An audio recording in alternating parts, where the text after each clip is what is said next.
இன்றைக்கி எங்கள் வீட்டு லஞ்ச் என்னென்னு பார்த்தீங்கன்னா முருங்கைக்காய் புளிக்குழம்பு கீரை கூட்டு தாங்க. முருங்கைக்காய் புளிக்குழம்பு இந்த மாதிரி ஒரு டைம் ட்ரை பண்ணி பாருங்கள், கண்டிப்பாக உங்களுக்கு பிடிக்கும். ஒரு கடாயில் எண்ணெய் ஊற்றி வெந்தயம், வெங்காயம், கருவேப்பிலை, பூண்டு, தக்காளி சேர்த்து நல்லா மசிடலோ வதக்கிக்கோங்க. வதக்கினதுக்கப்புறம் கட் பண்ணி வச்சுருக்க முருங்கைக்காயும் அதில் சேர்த்துக்கோங்க. 2 நிமிஷம் வதங்கினதுக்கப்புறமா அதுக்கு தேவையான அளவு கொஞ்சமாக தண்ணி ஊற்றி உப்பு மஞ்சத்தூள் சேர்த்து வேக வைங்க. அது நல்லா முருங்கைக்காய் பாதி வெந்ததுக்கப்புறமே 2 ஸ்பூன் சாம்பார் பொடி, 1 ஸ்பூன் மிளகாய் பொடி சேர்த்து கொஞ்சமாக புளி சேர்த்து நல்லா வேக விடுங்க. அதோட பச்சை வாசனை எல்லாம் போகட்டும். போனதுக்கப்புறம் அதோட கன்சிஸ்டன்சியை பாருங்கள். உங்களுக்கு பத்தலை அப்படின்னா லைட்டாக தண்ணி ஊற்றி அட்ஜஸ்ட் பண்ணிக்கோங்க. இப்போ பாருங்கள், முருங்கைக்காய் புளிக்குழம்பு நல்லா வெந்து ரெடி ஆயிடுச்சு.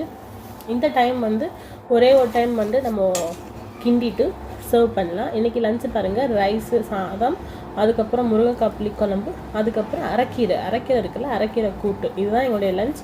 உங்கள் லஞ்ச் என்னங்கிறத மறக்காமல் சொல்லுங்கள். இந்த சேனல் பிடிச்சிருந்தா லைக் பண்ணுங்கள், சப்ஸ்கிரைப் பண்ணுங்கள். பாய்.